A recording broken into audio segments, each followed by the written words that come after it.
¿Cómo me puedo sujetar a mi marido si usa pornografía? No entiendo a mi novia evangélica. ¿Qué debo hacer si soy el único en contra de las ventas y rifas que hacen en mi iglesia? ¿Es normal que no hablo en lenguas aunque soy líder? ¿Es necesario asistir a todas las actividades que realizan en mi iglesia? Este es otro episodio de Conversaciones sobre Liderazgo y la Iglesia.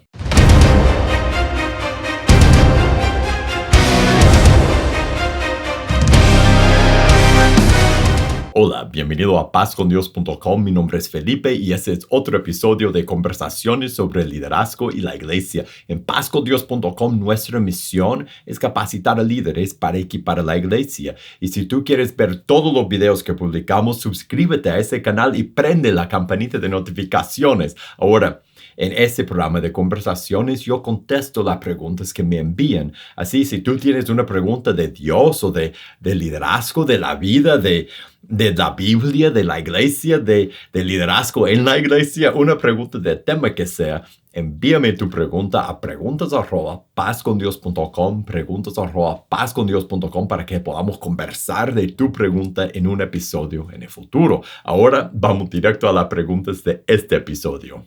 ¿Cómo me puedo sujetar a mi marido si usa pornografía? La hermana que escribió la pregunta dice, mi esposo no quiere saber nada de Cristo. ¿Cómo me puedo sujetar a él si descubrí que ve pornografía y le envía mensaje de WhatsApp de pornografía?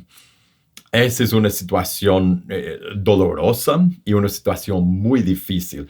La verdad para ti, la palabra dice varias cosas, pero primero, antes de todo, la palabra te instruye a obedecer a Dios antes de los hombres. Entonces, en lo que se refiere a las cosas de Dios, lo que Dios manda, si tu esposo como líder de tu hogar, si él te guía o si él te ordena, si él te pide que hagas algo que va en contra de lo que dice la palabra de Dios, tienes que obedecer a Dios primero, pero después de eso, como tú dijiste, ¿cómo puedes sujetarte como dice en Efesios capítulo 5, las casadas estén sujetas en el verso 22 a sus propios maridos como al Señor? O sea, seguir la guía de un hombre que ve pornografía, que está siendo impuro de esa forma, de una forma que te deshonra a ti y corrompe su matrimonio.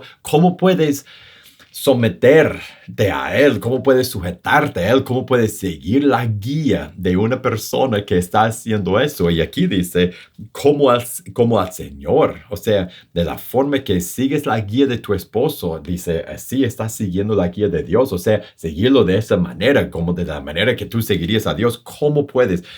La forma que tú debes hacer eso es, o la manera en que, o la razón por la cual puedes y debes someterte a la guía de tu esposo y seguir al liderazgo de él, siempre y cuando no contradiga la guía de Dios, o sea, primero Dios, después tu esposo, es porque tú estás obedeciendo a Dios, no estás obedeciendo a tu esposo, y Dios te dice, te ordena, te guía a seguir la guía de tu esposo. Y no es por obedecer a tu esposo que lo harás, es por obedecer a Dios que seguirás la guía de tu esposo. Esa es la razón por la cual aún con un esposo imperfecto, y toda la persona casada en ese momento piensan en su matrimonio y dice, yo también, tal vez mi esposo no está pecando de esa manera, pero todos los que están casados se han casado con una persona imperfecta. Y la forma que tú puedes seguir a tu esposo imperfecto es porque tú estás haciéndolo en obediencia a Cristo, no porque tu esposo lo merece. Ahora, lo que debes hacer aparte de seguir su guía es, uno, tratar de ayudarle a él a ser la guía espiritual de tu hogar. O sea, a buscar a Dios, a ser la persona que es responsable por guiar, no solo terrenalmente, espiritualmente, a tu hogar. Y eso es, él no puede dar algo que él no tiene. Entonces eso empieza por ayudarle a conocer a Jesús.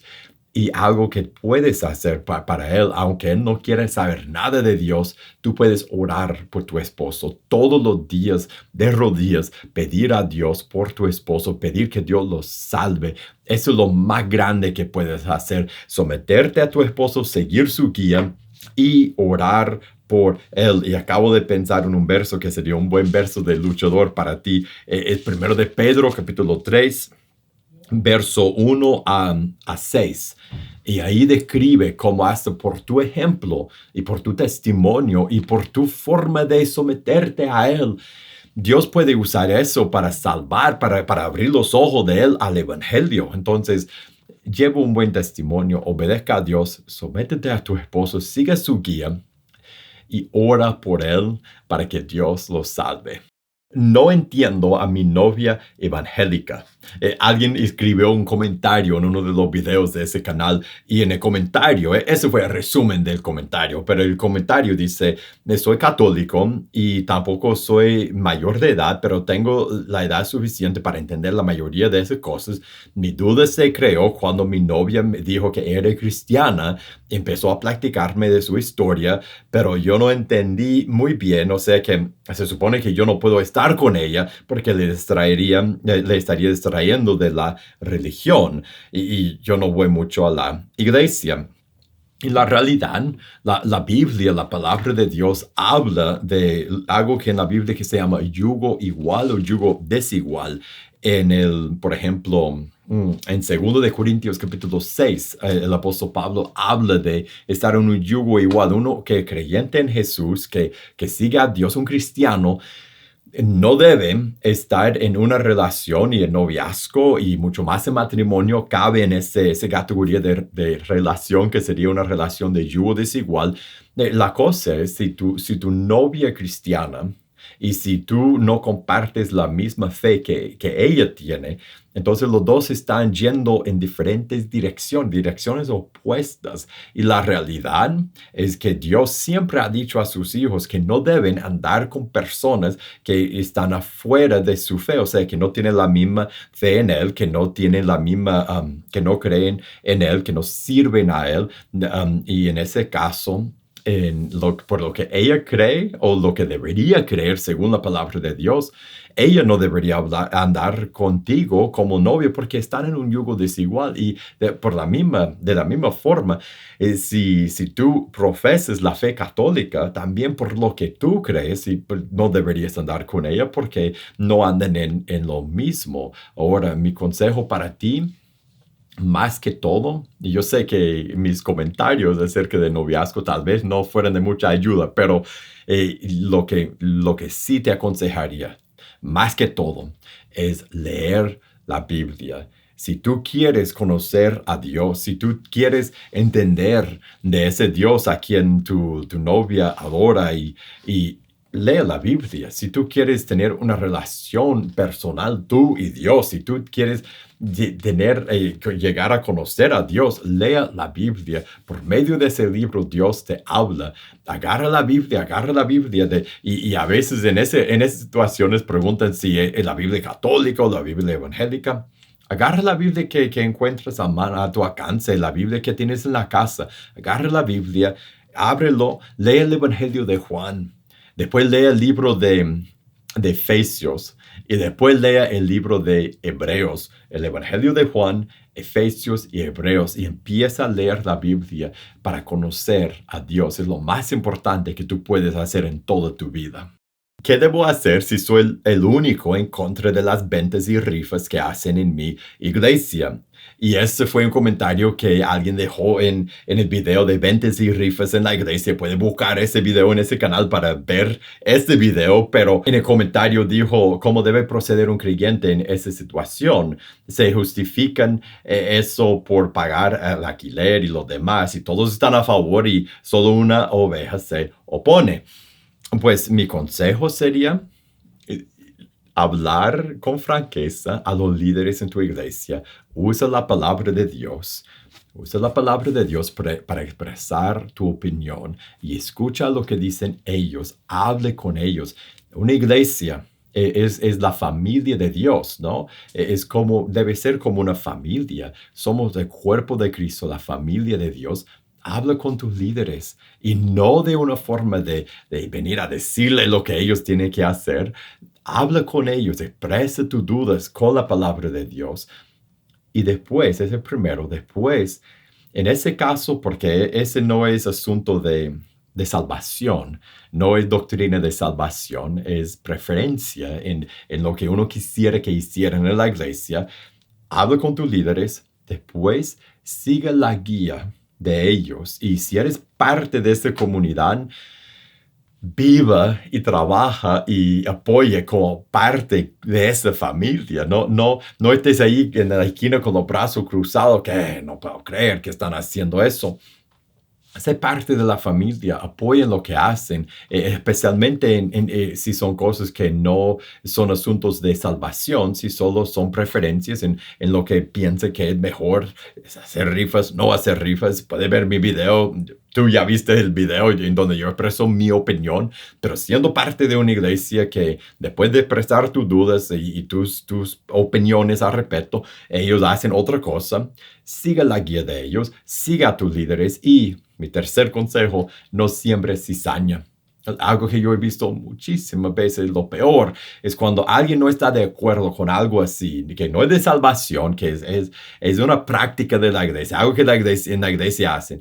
Y se queda con los brazos cruzados en una esquina, pero no solo, hablando así, murmurando con los demás, hablando así, te puede creer que correcto, y creando un espíritu de rebeldía, de amargura, y eso destruye a muchos. Si eres parte de esa familia y has expresado tu opinión, apoya con todo tu corazón, aunque no es la forma que tú harías la cosa. Y tal vez, si Dios te conceda el privilegio de ser líder en esa misma iglesia algún día, hará la cosa de otra forma. Por mientras, siga a los líderes con un buen corazón. ¿Es normal que no hablo en lenguas aunque soy líder? Y otra pregunta parecida es, ¿puede uno ser salvo sin hablar en lenguas? Y la razón que esa pregunta es tan importante es porque hoy día en muchas iglesias se enseña la doctrina de que si uno no habla en lenguas, si no habla en lengua humana o lenguas angelicales, como dice Pablo en 1 de Corintios, que no es salvo. La Biblia no enseña esa doctrina. No vas a encontrar esa doctrina en la palabra de Dios. Más bien encontrarás lo opuesto. Mira 1 de Corintios capítulo 12, al final. Aquí Pablo está hablando de los dones y menciona el don de lenguas y está escribiendo como el Espíritu Santo da los dones y el propósito y que somos un cuerpo y el valor de los dones. Y mira lo que dice al final del capítulo 12 en el verso 29. Dice, ¿son todos apóstoles? ¿Son todos profetas? ¿Todos maestros? ¿Hacen todos milagros? Está hablando en el contexto de cómo en el cuerpo de Cristo todos tienen diferentes dones. Compartimos algunos, pero todos no tienen los mismos dones. Y después empieza con esa serie de preguntas y la respuesta es implicada, es no todos tienen los mismos dones. Todos en el verso 30 continúa. Tienen todos dones de sanidad, hablan todos lenguas, interpretan todos. Y la respuesta implicada por el contexto y por lo que Pablo está diciendo es no, todos no tienen esos dones. No tienen el don de lenguas todos los hijos de Dios. No tienen el don de liderazgo todos los hijos de Dios. No tienen el don de sanidad o de interpretar lenguas o de plantar iglesias o de profecía todos los hijos de Dios. El Espíritu Santo, eso va al principio del capítulo 12, donde él dice que el Espíritu Santo decide. Él decide qué don dar a qué persona en qué momento. Él decide lo que va a dar a qué persona para el bien del cuerpo de Cristo, para que se levante el cuerpo de Cristo, para que sea edificado el cuerpo de Jesús. Y después en el capítulo 14, y sigue hablando del mismo tema. Y describe cómo la profecía es un mejor don que el don de lenguas. Todos no hablan en lenguas en el cuerpo de Cristo. Todos no hay un don que todos tienen, aparte del don del Espíritu Santo, pero un don de ministerio, no hay un don universal. Y cuando una iglesia enseña que hay un don específico que todos tienen, yo le diría, vaya en ese caso de lenguas, vaya a leer 1 Corintios 12, 13 y 14 y lea esos 3 capítulos y vea lo que el apóstol Pablo enseñaba de los dones, porque esa es una falsa doctrina. Todos no tienen el don de lenguas. Muchos líderes no tienen el don de lenguas y son líderes en el cuerpo de Cristo y tienen los dones que el Espíritu Santo les ha dado para el provecho del cuerpo en su lugar, en su tiempo. ¿Es necesario asistir a todas las actividades que realicen en mi iglesia? Y mi respuesta tendría, como siempre, 2 o 3 partes. Primero, no es necesario, pero depende. Y más que todo, uno debe apoyar con todo su corazón a su iglesia. Entonces, para empezar, no es necesario. Si tu iglesia la mayoría de las iglesias hacen suficientes actividades que no todas las actividades son para todos. Nosotros en nuestra iglesia, por ejemplo, tenemos grupos de mujeres, grupos de comunidad que son para mujeres, grupos que son para hombres. No queremos que todos vayan a todos los grupos, queremos que todos tengan su grupo. Si un hombre llega a un grupo de estudio, de comunidad de mujeres, las mujeres le dicen, no, ese no es tu grupo. Tú tienes tu grupo los sábados, ese es cuando se reúne el grupo de hombres. No deben, uno no debe, en una iglesia normal, todos no deben ir a todas las actividades. A la vez, depende, porque no sé cómo es tu iglesia. Hay iglesias que tienen muy pocas actividades y si uno no está involucrado en lo que hacen, ya no es parte de la familia, se queda afuera.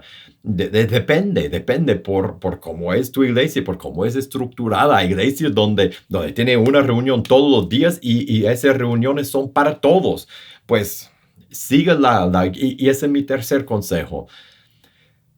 ¿Cuántas veces vas a una reunión de tu iglesia? Depende de cómo es tu iglesia, las reuniones que tienen y el liderazgo y el propósito de cada reunión. Pero entonces no puedo decir a cuántas debes ir o si tienes que ir a todas o puedes asistir a una parte. Pero lo que sí puedo decir es eso, para todos, para tú y yo y todos los que están viendo esto. Debemos apoyar de todo corazón a nuestra comunidad. Y eso significa a nuestra iglesia. Si somos en una familia, la congregación de Jesús, el cuerpo de Cristo, si esa es mi familia, yo no puedo hacer todo, pero sí puedo apoyar de todo corazón y ser una parte activa de la vida familiar, de la vida comunitaria de mi iglesia, de mi comunidad, de mi familia. ¿Y qué significa eso? Depende de las actividades y la estructura de tu iglesia y de mi iglesia, pero en general, si somos cristianos, debemos tomar una parte activa en la vida comunitaria, la vida familiar de nuestra comunidad de fe, de nuestra iglesia. Y ahora hemos llegado al final de este episodio de Conversaciones. Muchísimas gracias por haber pasado ese tiempo conmigo y gracias por las preguntas que me han enviado. Y si tú tienes una pregunta de tema que sea, envíame tu pregunta a preguntas@pazcondios.com, preguntas@pazcondios.com para que podamos conversar de tu pregunta en un episodio en el futuro. Y si te gustó ese episodio de Conversaciones, te voy a invitar a que lo compartas con otra persona. Y para más videos como este, suscríbete a este canal y prende la campanita de notificaciones. Y para más videos como este, suscríbete a este canal y prende la campanita de notificaciones. Y para recursos para tu vida y tu ministerio, búscanos en pazcondios.com. Que Dios te bendiga y nos veremos la próxima.